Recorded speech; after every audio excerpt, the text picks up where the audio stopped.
G7 शिखर सम्मेलन में नरेंद्र मोदी जब शामिल हुए तो उन्हें अमेरिका के राष्ट्रपति डोनाल्ड ट्रंप ने फोन किया। ट्रंप ने पीएम मोदी से व्हाइट हाउस में मुलाकात की ख्वाहिश जताई।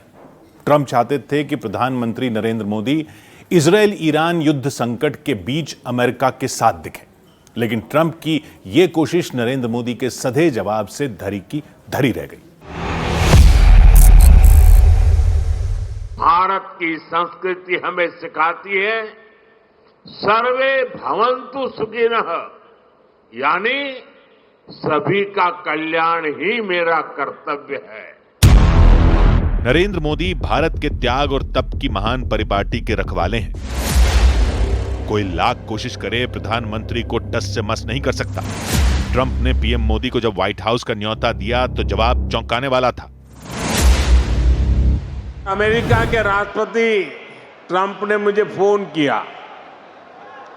उन्होंने कहा कब कनाडा तो आए ही हैं तो वॉशिंगटन होकर के जाइए।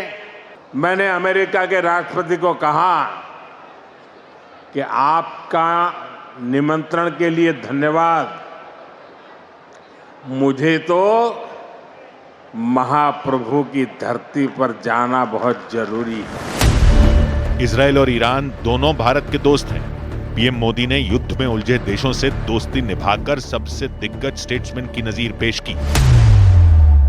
इसी खाड़ी युद्ध की त्रासदी ने जब दुनिया को डराया, जब नौबत परमाणु युद्ध की आई, तब ईरान और इजरायल में फंसे हजारों भारतीय नागरिकों की सलामती के लिए नरेंद्र मोदी ने ऑपरेशन सिंधु शुरू किया। एक तरफ तेल अवीव, दूसरी तरफ तेहरान, दुनिया के दो देश दहल रहे थे। एक तरफ ईरान के हमले और दूसरी तरफ इजरायल के अटैक। यह युद्ध खत्म होने का नाम नहीं ले रहा था। इस बीच अमेरिका ने भी युद्ध में एंट्री ले ली। तब भारत ने बारूदी बैटल ग्राउंड से अपने नागरिकों को बचाने का साहसी मिशन शुरू किया।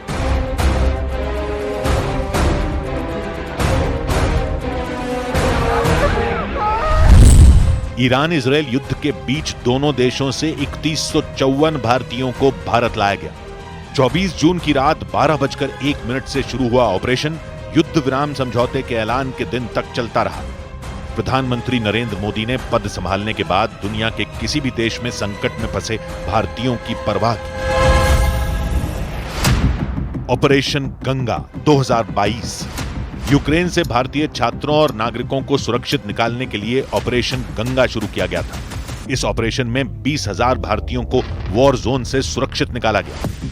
Operation Kaveri 2023 Sudan civil war में फंसे भारतीय नागरिकों को बचाने के लिए ऑपरेशन कावेरी चलाकर 3,800 से ज्यादा लोगों को एयरलिफ्ट किया गया। ऑपरेशन अजाई 2021 अफगानिस्तान में तख्तापलट के बाद फंसे भारतीय नागरिकों के लिए चलाए गए ऑपरेशन अजाई में 500 से ज्यादा लोगों की जान बचाई गई। ऑपरेशन देवी शक्ति 2021 अफगानिस्तान में भारत के अलावा अफगान सिखों और हिंदुओं को रेस्क्यू करने के लिए ऑपरेशन देवी शक्ति शुरू किया गया था। इसमें 800 से ज्यादा लोगों की सुरक्षित वापसी हुई। ऑपरेशन मित्र शक्ति 2023 तुर्की में आए विनाशकारी भूकंप में राहत बचाव अभियान का नाम ऑपरेशन मित्र शक्ति दिया गया। ऑपरेशन संजीवनी 2020 मालदीव में कोरोना महामारी के वक्त मदद पहुंचाने के लिए मिशन संजीवनी के तहत नरेंद्र मोदी ने नेबरहुड फर्स्ट पॉलिसी का प्रमाण दिया। मी टू वी का ये भाव ही भारत की आत्मा का सार है। गुजरे 11 साल में भारत की दोस्ती का दायरा बढ़ा है। भारत विरोध की छवि वाले तमाम मुल्कों को प्रधानमंत्री नरेंद्र मोदी ने दोस्त बनाया है। जिन्होंने भारत से होशियारी और चालबाजी की, उनकी हेकड़ी भी गुल कर दी। मालदीव ऐसा सबसे बड़ा भुक्तभोगी।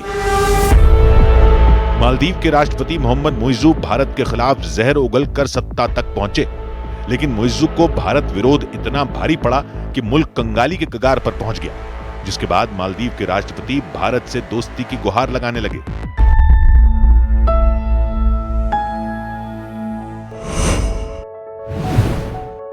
पीएम मोदी पर न्यूज़ 18 की खास सीरीज जारी है। कल रात 10:15 पर देखना ना भूलें।